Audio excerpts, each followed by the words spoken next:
Aisha had always known she was different in her father's eyes. Born in a small town where traditions ran deep, she grew up watching her father, Ibrahim, beam with pride whenever her younger brother, Khalid, took a step, spoke a word, or even scribbled nonsense on paper. But when Aisha did the same things, they were met with indifference or, worse, a sigh of disappointment. Her mother, Fatima, tried her best to shield her from the harsh realities of their home. "He's just old-fashioned," she would whisper whenever Aisha questioned why her father never praised her. "Daughters have a different path." But Aisha never understood why that path seemed to lead to silence, invisibility, and endless expectations of obedience. Despite growing up in a household filled with love in some ways, there were always invisible lines she could not cross. Education for girls was tolerated but never encouraged. While Khalid was given new books, tutors, and all the support he needed, Aisha had to fight for every moment she spent studying. When she spoke of her dreams, becoming a doctor, an entrepreneur, or anything beyond a housewife, her father would scoff. "Women don't build careers, Aisha," he said one evening, as she eagerly showed him her perfect test scores. "Your job is to marry well and raise a family. That's how you succeed." His words felt like a slap, but she forced herself to swallow the pain. As the years passed, the divide between them deepened. Aisha excelled in school, outperforming even Khalid, but it didn't matter. No matter how hard she tried, her father's approval was always just out of reach. It was Khalid who was taken to business meetings with their uncles, Khalid who received advice on leadership and success, and Khalid who was treated as the heir to the family's future. One evening, as they sat for dinner, Aisha gathered the courage to tell her father about a scholarship she had won. It was a prestigious program that would allow her to study abroad. Her hands trembled as she placed the letter on the table, hoping for a flicker of pride in his eyes. Instead, he barely looked at it before pushing it aside. "What nonsense is this?" he said.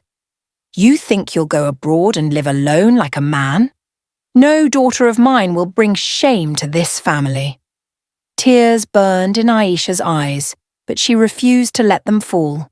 She had fought so hard for this, but in his eyes, her achievements were nothing more than childish rebellion. That night, as she lay awake staring at the ceiling, she realized something. No matter how much she yearned for his approval, she would never get it. And if he wouldn't believe in her, she would have to believe in herself. It was the first time the thought of leaving home crossed her mind. It wouldn't be the last. Every morning, Aisha woke up with the same silent hope that today, maybe today, her father would acknowledge her efforts. But day after day, that hope was crushed under the weight of his dismissive words. "You're wasting your time with those books," he would mutter as she sat studying late into the night.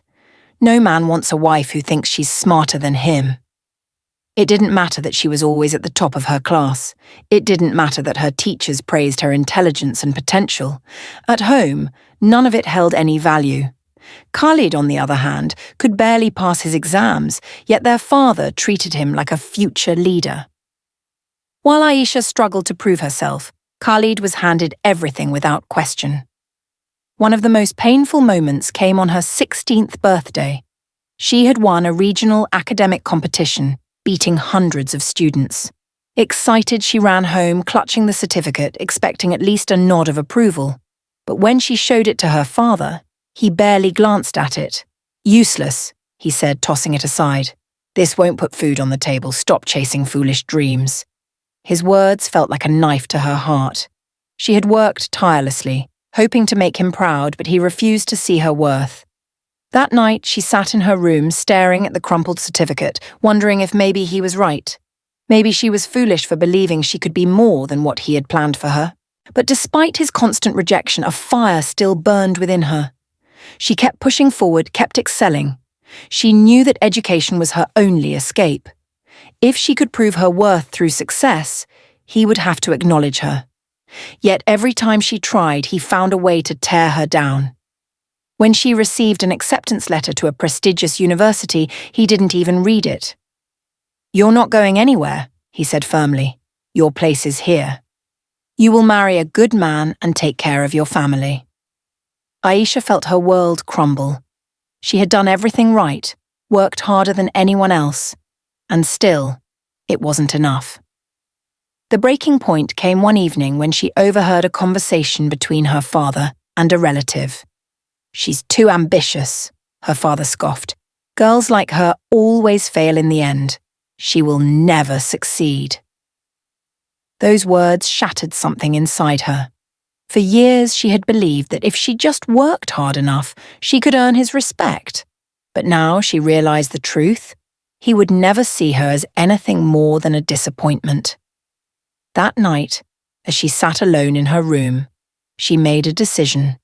If her father refused to believe in her, then she would prove him wrong, not for his approval anymore, but for herself.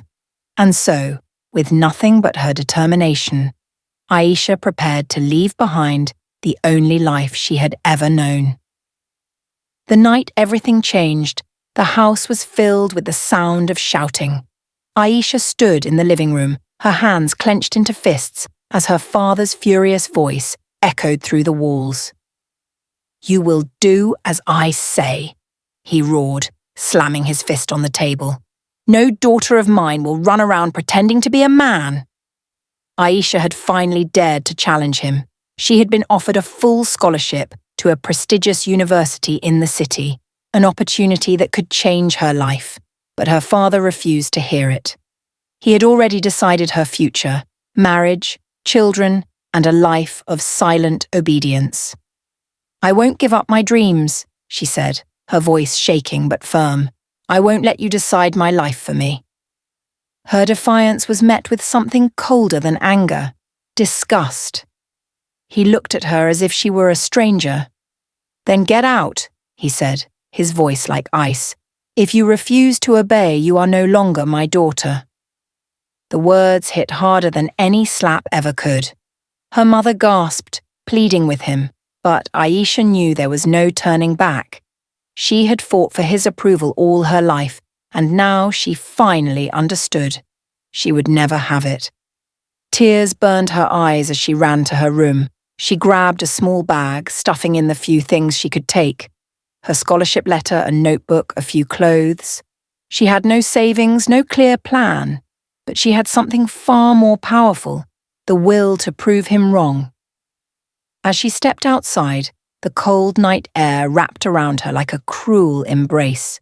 She turned back one last time, hoping for some sign that her father would stop her, that he would call her name, tell her she mattered. But he never did. Her mother stood at the doorway, tears streaming down her face. Please, Aisha, don't go. Aisha's heart ached. She wanted to stay, to comfort her mother, to pretend things could be different. But she knew that staying meant surrendering her future. I have to, she whispered. I have to be more than this. And with that, she walked away. Every step felt heavier than the last, as if the weight of her entire life was trying to pull her back. But she kept moving forward, even when the tears blurred her vision, even when the fear threatened to paralyze her. For the first time in her life, she was alone. But she wasn't broken. This was not the end. This was the beginning. The city was nothing like the quiet village Aisha had left behind. Its towering buildings and endless streets made her feel small and invisible. The first night, she slept on a bench outside a train station, her thin jacket doing little against the chill. She had no money, no contacts, and no idea where to begin. All she had was a scholarship letter clutched in her hand, and even that felt like a distant dream now. The next few weeks were a blur of struggle. She found work washing dishes at a roadside restaurant during the night and cleaning a small tailoring shop during the day. The pay was barely enough for food and a corner in a women's hostel, but she managed to survive. She lived off leftovers, wore the same few clothes, and walked miles each day just to save a few coins. She tried to enroll using her scholarship, but she was told she needed documents from home, proof of identity, records her father refused to send. Every phone call home ended with silence or harsh words.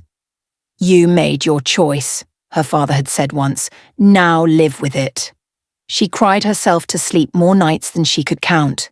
There were moments when she thought of going back, of apologizing just to have a roof over her head, but every time she looked at the scholarship letter, crumpled and stained with tears, she reminded herself why she had left.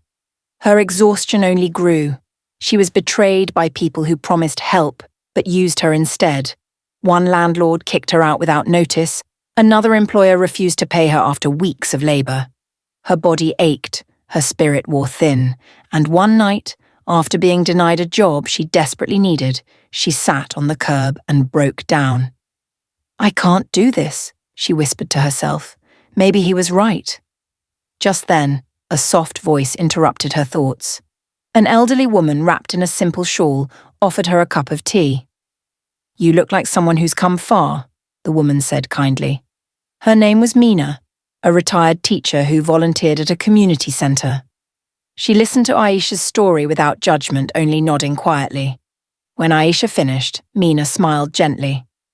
"You're not weak. You're surviving. That takes more strength than you know." Mina offered her a small job helping at the centre, organising books, tutoring children, and helping with paperwork. It wasn't much, but it was a start. More importantly, it reignited something in Aisha, a sense of purpose. She realised she didn't need her father's belief. She only needed her own. That night, as she lay on a cot in the centre's back room, Aisha made a silent vow. She wouldn't give up. She would rebuild her life step by step, no matter how hard it got. Because she wasn't just running away anymore. She was running towards something greater. Working at the community centre gave Aisha more than just a roof and a routine. It gave her clarity. Surrounded by people from all walks of life, she observed how small efforts could spark meaningful change. She watched Mina handle everything from managing donations to organising workshops, and one thing became clear. There was a system behind every action, a strategy to every success. It was during one of the weekend sessions, a basic computer literacy class, that Aisha discovered something new. She had never touched a laptop back in her village, but the moment her fingers brushed the keyboard, something clicked. She was fascinated by the way digital tools could connect people, solve problems, and open new worlds. She began spending extra hours at the centre, learning everything she could: typing, spreadsheets, online research, even basic coding from free YouTube tutorials. Her curiosity became obsession. She would stay up late into the night, using the centre's old desktop to take free online courses in digital marketing and e-commerce. While others watched movies or scrolled through social media, Aisha was teaching herself how the online business world worked, from building websites to promoting brands. With Mina's encouragement, Aisha took a risk. Using her tiny savings, she bought second-hand fabric from a local market and convinced a tailor to sew a few simple items: handbags, laptop sleeves, and cushion covers. She photographed them with a borrowed phone and created a small online store using a free platform. It wasn't perfect, but it was hers. The first few weeks were discouraging: no sales, no visitors. Aisha questioned everything. Was she being foolish again? Just chasing another impossible dream? But she remembered how far she had come and, more importantly, why she started. She kept posting, kept learning about online advertising and customer behaviour. Then one evening she received a notification. 1 item sold. A handmade cushion cover had been purchased by someone in another city. Aisha couldn't stop smiling. It was a small sale, just a few hundred rupees, but to her, it felt like 1,000,000. It was proof. Proof that she had something the world needed, that she could build something of her own, brick by digital brick. Encouraged, she reinvested every rupee she made into more materials. She reached out to local women who were struggling like she once was and offered them a chance to help with stitching. Soon, her tiny operation became a team effort. She wasn't just earning now, she was empowering. Each day brought new challenges: orders delayed, designs returned, marketing efforts that fell flat. But with every obstacle, Aisha adapted. She studied her mistakes like maps, using them to guide her next steps. She wasn't afraid to fail anymore. Failure had become her teacher. What once felt like survival was now starting to feel like success. She wasn't rich yet, not even close, but she was moving. And for the first time in her life, Aisha was no longer proving something to her father. She was building something for herself. Aisha's first small sale was the seed that would grow into something much greater. Fueled by the belief that she had something valuable to offer the world, she threw herself into learning everything she could about entrepreneurship. She devoured online courses on branding, SEO, logistics, and customer service. Each night, when the rest of the center slept, she stayed up sketching ideas, planning new product lines, and writing emails to suppliers and potential partners. Word about her handmade products began to spread, first through word of mouth, then through social media. A customer posted a glowing review of one of her laptop sleeves on Instagram, and soon her page began gaining traction. Orders began pouring in, not just from within the city but from across the country. With profits slowly trickling in, Aisha upgraded her operations. She rented a small workshop and hired 2 women from the community center, both single mothers in need of work. She trained them personally, teaching them the same skills she had learned. What began as survival was now a growing business, with a mission rooted in empowering others who had once been like her. But success didn't come without sacrifice. Aisha barely slept, skipping meals to meet deadlines. Her body ached from working long hours and mentally she was stretched thin. Every decision felt like a gamble, and the fear of failure haunted her constantly. There were times she sat alone in her workshop, overwhelmed by exhaustion and doubt. Sometimes she missed her mother so much it hurt to breathe. She wondered if her father ever thought of her, but she never let the pain stop her. If anything, it sharpened her resolve. When she landed her first bulk order from a local boutique, she cried, not just from joy, but from the memory of all the times she was told she would never amount to anything. This order wasn't just about money. It was validation. Her journey forced her to evolve. She began attending local business meetups, pitching her brand with confidence. At first, people underestimated her, a young woman from a small town with no formal degree. But she spoke with such clarity, such purpose, that people couldn't help but listen. Slowly, she built a network of mentors, collaborators, and clients who respected her not just for her story, but for her results. She started refining her image, dressing professionally, speaking boldly, walking with her head held high. She no longer flinched at rejection or hesitated to stand her ground in a negotiation. Gone was the quiet, uncertain girl who once cried herself to sleep in a shelter. In her place stood a woman who had fought for every inch of her success. Aisha had not only built a business, she had built herself. She was no longer just surviving, she was thriving. And the world was finally beginning to notice. It started with a single email, one that would change everything. Aisha had submitted her brand's portfolio to a well-known online marketplace that promoted handmade and sustainable products. For weeks she had heard nothing. Then, out of the blue, she received a message from the platform's head of curation. "We love your story. We'd like to feature your brand on our homepage next month." At first, she thought it was a scam. She reread the email 3 times just to be sure. But it was real. Her designs, her story, and her journey were going to be shared with millions of viewers. It was the chance of a lifetime. She worked day and night preparing for the launch. She expanded her product line, improved packaging, hired more local women, and made sure every detail reflected the heart and soul of her brand. When the feature went live, the response was immediate and overwhelming. Within 48 hours, every item on her site was sold out. Influencers began reaching out. Fashion blogs published her story. Journalists called her the rural girl who stitched her way to success. Her Instagram following exploded, and her DMs were filled with messages from young women thanking her for showing them what was possible. What had once been a side hustle born out of desperation was now a fully fledged brand with a waiting list, wholesale inquiries, and a growing fan base. The media dubbed her the Thread Queen, and she was invited to speak at an entrepreneurship summit where she shared the stage with industry leaders she had once only read about in magazines. That night, after the event, she stood in front of a mirror in her hotel room, a far cry from the dusty corners she once slept in. Her eyes, once tired and unsure, were now steady and bright. She wore a blazer of her own design, her hair tied up neatly, her voice no longer trembling when she spoke.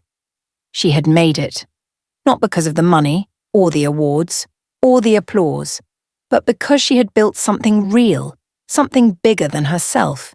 She had defied expectations, overcome rejection, and created a life that once seemed impossible. She walked out onto the hotel balcony, the city skyline glowing in the night.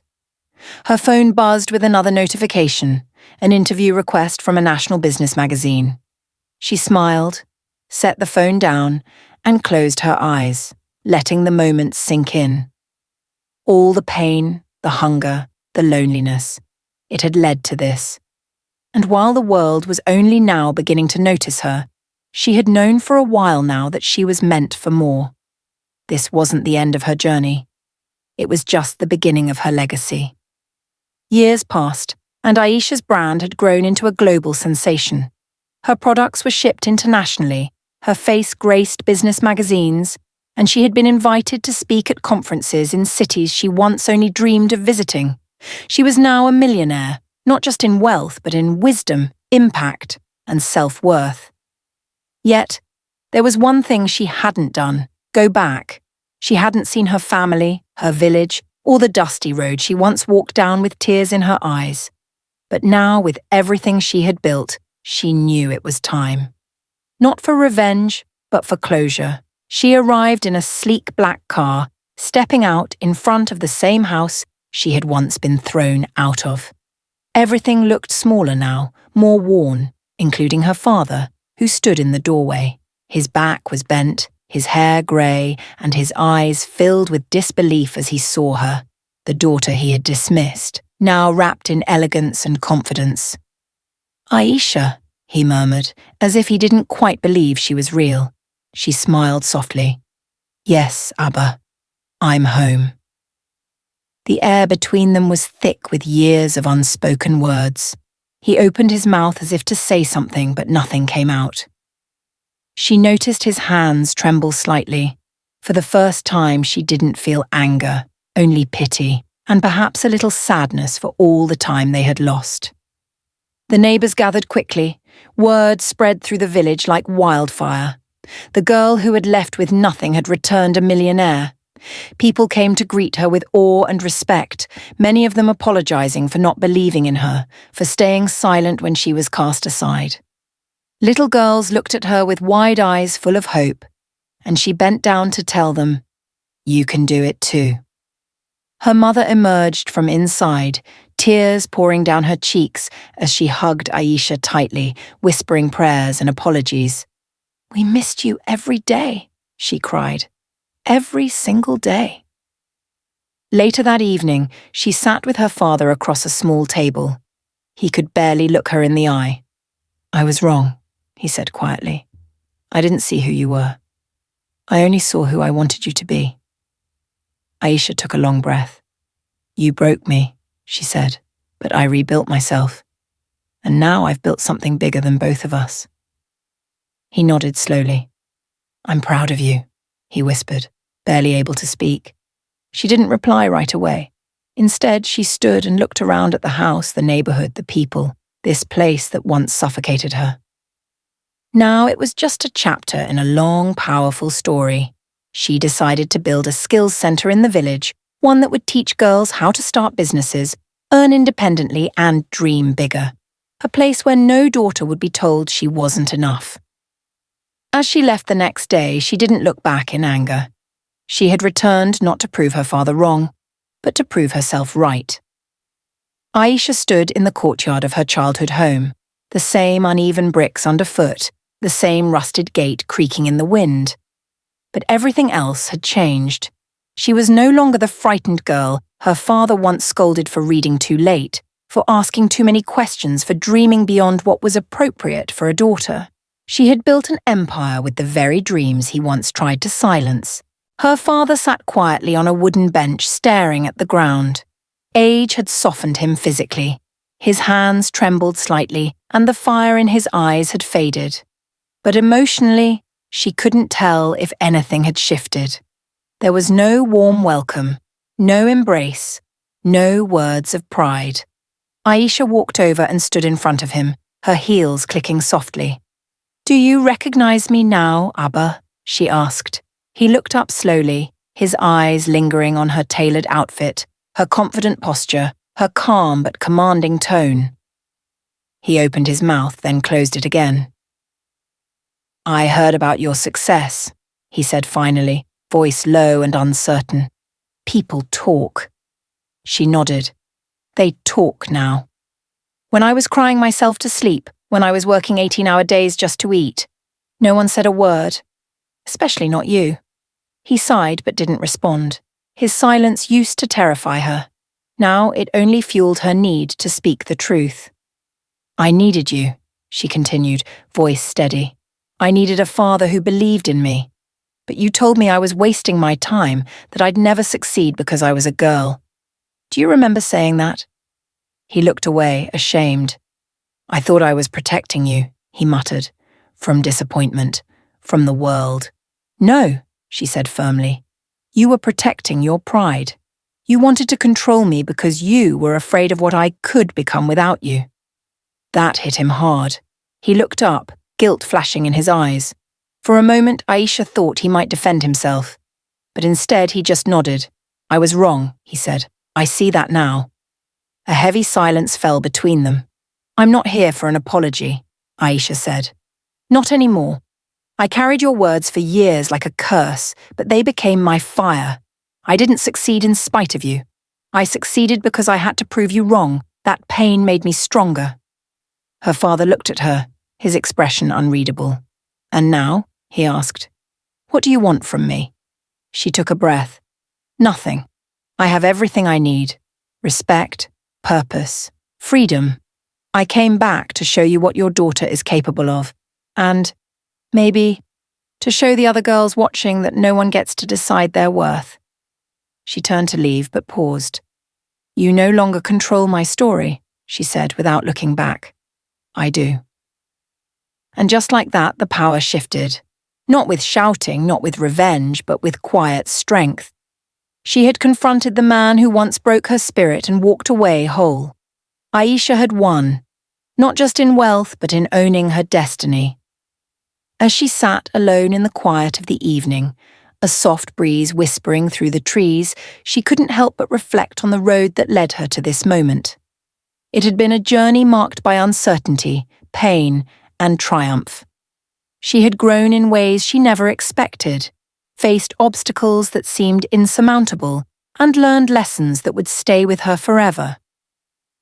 What mattered most was never about the destination, but the strength and resilience she had discovered within herself.